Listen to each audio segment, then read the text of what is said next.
In my last video, I reacted to a Dr. Phil episode with the intent to criticize his approach to talking about mental health and mental health disorders. I find his approach unhelpful at best and harmful at worst, and that is still a position I hold today. I feel that a common thread within a lot of Dr. Phil episodes is that he very much overemphasizes personal agency. He thinks that you can just willpower or work yourself out of any sort of problem that you have, and I think that that is not very helpful. People with mental health disorders are struggling and have things that are difficult for them to do. People with anxiety, for example, or anxiety disorders may have a hard time doing day-to-day tasks like going to school or going to work or talking to people as needed. People with major depressive disorders may have a hard time actually getting out of bed and going about their day. These are real struggles that people go through, and they should be addressed and touched on with empathy. But Dr. Phil is just one extreme when it comes to talking about mental health issues. I think that there's another extreme that I really want to touch on. And that is the extreme that does the opposite of Dr. Phil. Rather than overemphasizing personal agency, they diminish any and all personal agency. The topic of today's video is the subreddit r/ThanksImCured. I've been following this subreddit for a little while, and originally I was actually kind of a fan of it. They essentially, in their own words, they are meant to poke fun and address very ignorant and nonchalant types of advice that are unhelpful and bad at best. So, for example, someone just saying walk it off when you're injured. Not helpful and kind of just dismissing the problem. And I do think that this is a good concept for a subreddit. It is fair to address and perhaps help educate people who don't have these disorders, don't struggle with these disorders, what is good advice and why some advice just doesn't work or doesn't help. The problem is, the more I go to that subreddit, at least in recent times, the more I'm seeing posts that are very odd. Rather than poking fun at some sort of bad advice, I'll see something like a post that's meant to be a daily affirmation, or a post that's just meant to be positive. And I'll just read the comments and I'll almost get like a bad pit in my stomach. Like, really? Like, the same kind of vibe I get from watching Dr. Phil, but the opposite, if that makes sense, which we'll see later in this video. One point I do want to make before getting into any of these posts is it's important to remember that mental health and struggles regarding mental health is fundamentally a spectrum. You can get 10 people with anxiety disorders and they could all look completely different. 5 of those people might be able to go to work perfectly fine, while 3 of those people might not even be able to leave the house, but they would all be classified under anxiety disorders. Some things that might be helpful for some people might not be helpful for others, and it is important to remember that everybody's point of their mental health and their mental health journey is different. It is important to remember that something that might help somebody when they're having a milder form of mental health issue might not help somebody with a more severe version of that mental health issue, and that is 100% okay. Different things work for different people at different points. For example, we would use a Band-Aid if somebody gets like a paper cut or cuts himself on the finger while cooking, but we wouldn't give a Band-Aid to somebody with a broken leg. It works in one case, but not in the other because of severity and the context of it. I want you to keep this in mind while we're going through these posts. Before I get into any of these posts, I do just want to clarify and say I'm not going to be showing any names of anybody who posts anything on this subreddit, but do not go out of your way to harass anybody mentioned in this video or whose post was shown in this video. I do think that these people's perspectives is unhelpful, but I do not think they deserve to be harassed or bothered. I honestly just have empathy for them, and I think that they're a bit misguided in what they're saying, but that does not mean that they deserve harassment. So the first post here, there's power in your tongue. Stop talking about how tired, broke, and depressed you are. Speak on how grateful you are. And the person who posted it said, so I stopped talking about my problems and it'll go away? I'm not seeing that in this post. First of all, a common theme with a lot of posts we're going to look at today is they don't directly mention mental health issues or mental health disorders. But it seems like the people in the subreddit immediately connect it to mental health disorders, which I already think is a bit problematic in how you see it. There are people who are struggling with stuff like depression and anxiety who might not have disorders, and that's okay. And there should be resources and support for them as well. But regarding this post, objectively speaking, it is true.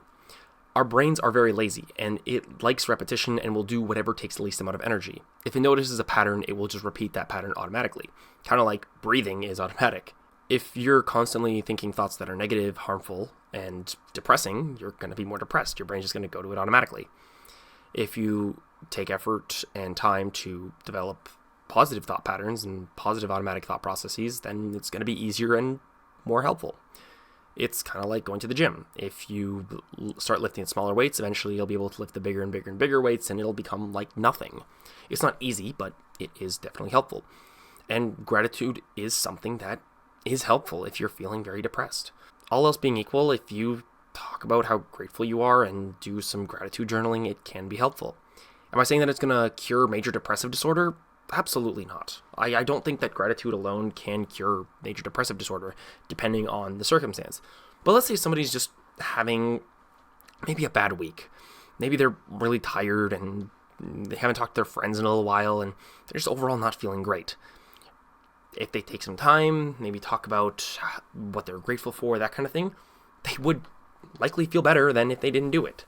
Dad, I'm in depression. What if I told you you're not depressed? Okay, yikes, not great. But there's a few odd things about this post that I immediately noticed. First of all, you can kind of tell, because there's like faint bubbles on the bottom, that there are more panels to this comic. So I'm immediately wondering what else is said. I mean, it's 100% possible that the rest of it sucks, and the rest of it, is just saying, oh, depression doesn't exist, walk it off, whatever. But this, was clearly made for social media, and it is clearly made to be like attention-grabbing and clickbait. Like, what do you mean someone who's saying they're depressed is not depressed? What are you talking about? I can't assess the rest of it, but that's immediately what's going on in my head. To me, what I'm seeing is it feels as though someone saw the clickbait, and impulsively just posted this on the subreddit. And again, I'm not saying that the clickbait's good. I do think it is kind of yikes, but it is possible that there's something good in there, but the clickbait's just bad. I genuinely can't say. I don't know. I'm not gonna dig through Instagram for this post. Not worth it. But it kind of shows that there is a level of kind of gut reaction and impulsivity to how people react to some of these posts and some of these things. And I don't blame them for it. But at the same time, it is important to actually look at these things with a critical eye. The worst times can be the best if you think with positive energy. First of all, nothing relating to mental health or mental disorder or anything like that. This looks like it's on somebody's daily planner, so what it looks like to me is a type of daily affirmation. And sure, daily affirmations are not going to cure mental health issues, but imagine if your days going kind of bad, or your weeks going kind of not great. Reading stuff like that, it could be helpful, thinking I'm going through something bad, but how can I reassess this and reposition my thought processes? Which, is a thing that is done in several forms of therapy. Reassessing how you think about things, reframing how you think about things. These are common strategies in therapy. This looks like it's just a way to bring some level of positivity in somebody's life, not to dismiss extremes of mental health issues. At least that's what I'm reading into this. How to master time. And it's a list of 15 tips that somebody has written down in order to better help manage your time and how to do things better. A lot of these things are not terrible. The Pomodoro technique is actually something that I used to study in university, and when I started using it, it improved my grades significantly. So it is something that helps. Using apps and tools, absolutely very helpful. It depends on the app, it depends on the person, but it can be very helpful. Taking care of yourself, getting sleep, getting exercise, eating, doing what you need to take care of yourself. Absolutely very important, and will make it so much easier to do the tasks you need to. Breaking tasks into chunks, setting boundaries, learning to protect yourself, rewarding yourself when you do something good. All these are fantastic tips in order to help manage your time and do tasks better. Obviously, they're not going to work perfectly for everybody. They might need adjustments. It really depends on the context. But generally speaking, as a vague list of tips, I see no issue here. Sure, I guess it's how to master time, if that's what you really want to focus in on, but is that it? That doesn't seem that big of a deal. I'm not seeing any sort of, just get over it kind of thing. All these are real, tangible things that can be done. It's not going to work for everybody. And again, it depends on where you are in your mental health journey. depending on what's going to work, what's not going to work. But again, this is clearly meant to be some sort of self-help for lay people who, are struggling in some way, and tips they can take in. Might work, might not, but it's not, nowhere here is it saying like, oh, this is how you can cure all procrastination, all OCD, all ADHD, every single disorder you have relating to focus or problems is going to be cured through this. So this next one is 10 visuals that will change your mindset. And we're just going to go through these, and I'm going to give my thoughts afterwards. So thinking versus overthinking, sharpening the pencil too much to where it becomes unusable. Sure. And then change. When you first start, it's all tangled. Then when you look back, it's all straight, looks nice. When you know you can do better, sometimes all you need is a kick in the butt. Yeah. Ideas shaped by perfectionism, ideas shaped by iteration. Less talking, less consuming, less perfection. More doing, more creating, more progress. Don't compare your chapter 1 to someone else's chapter 20. Maximizing your day versus optimizing your day. You're the average of the 5 people you spend most time with. Notice, again, no mention of mental health disorders, no mention of mental health issues. These all look like very fair and reasonable self-affirmations. And, things to kind of remind yourself on a day-to-day basis. It's stuff we know, but we might forget. Stuff like don't compare your chapter 1 to someone else's chapter 20. That is absolutely really good to keep in mind. If you're like just starting out in any task as an athlete, as an artist, as a musician, you should not be comparing yourself to the top of the best of the whatever in the field.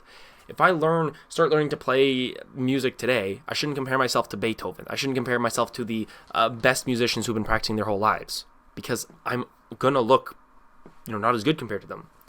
And that's gonna harm me and make me feel less motivated.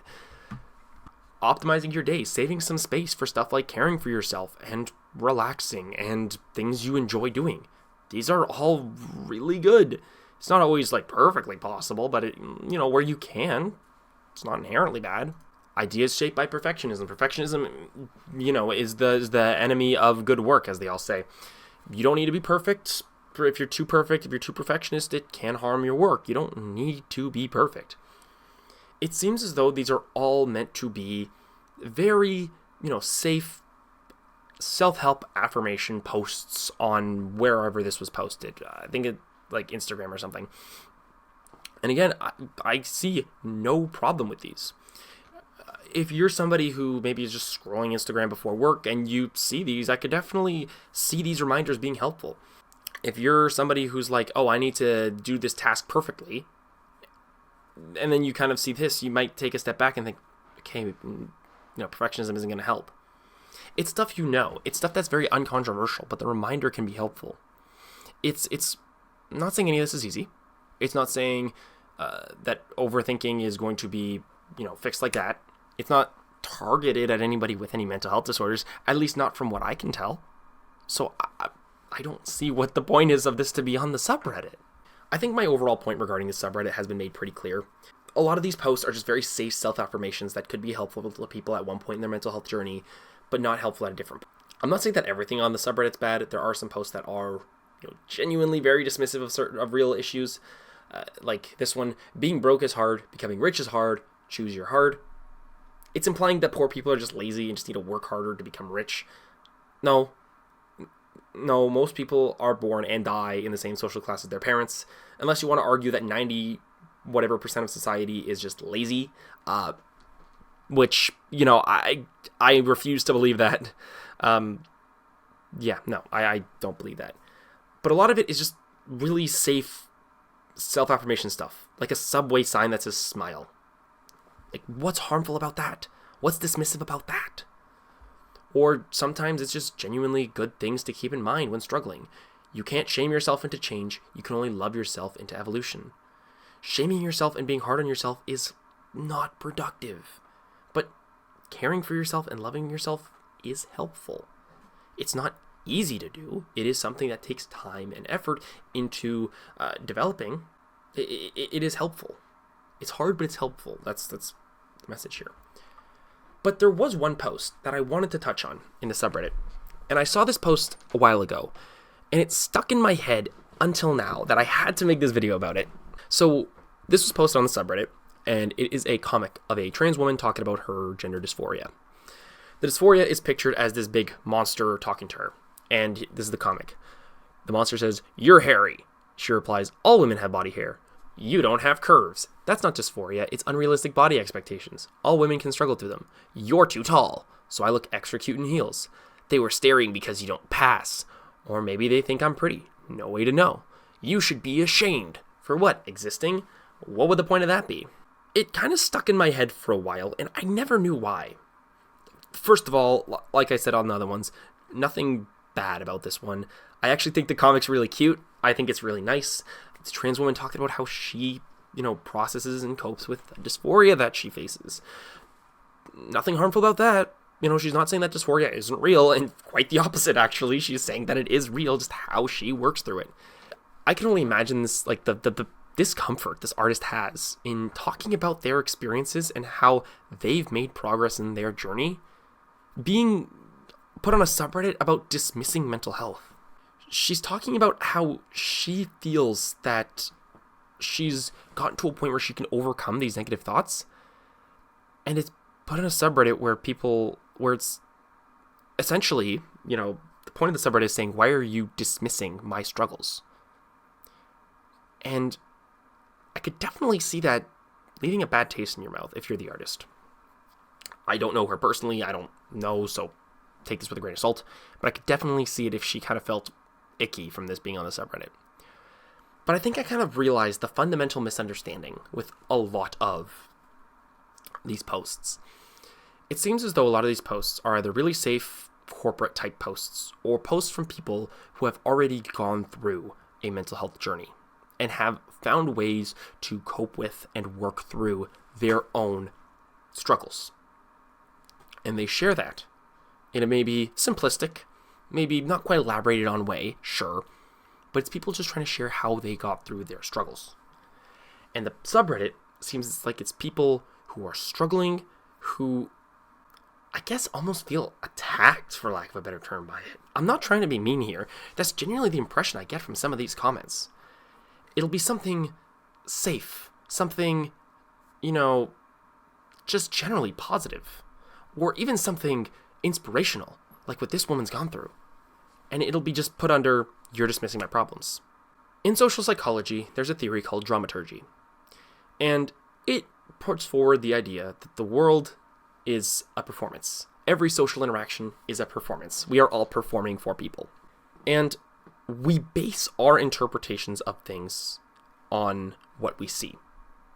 There's a lot of things we don't see that impacts what's really happening, but we don't include that in our interpretation.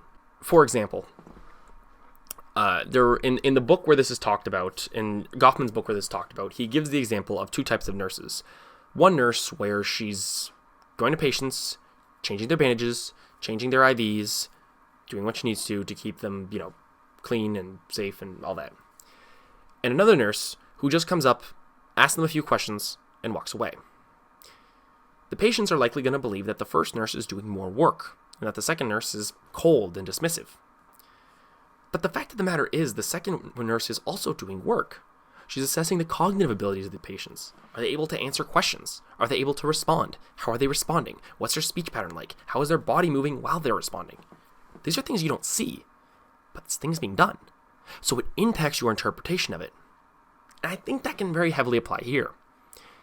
It is important when you see somebody at a later stage in their mental health journey to think about all the work and effort they had to put in.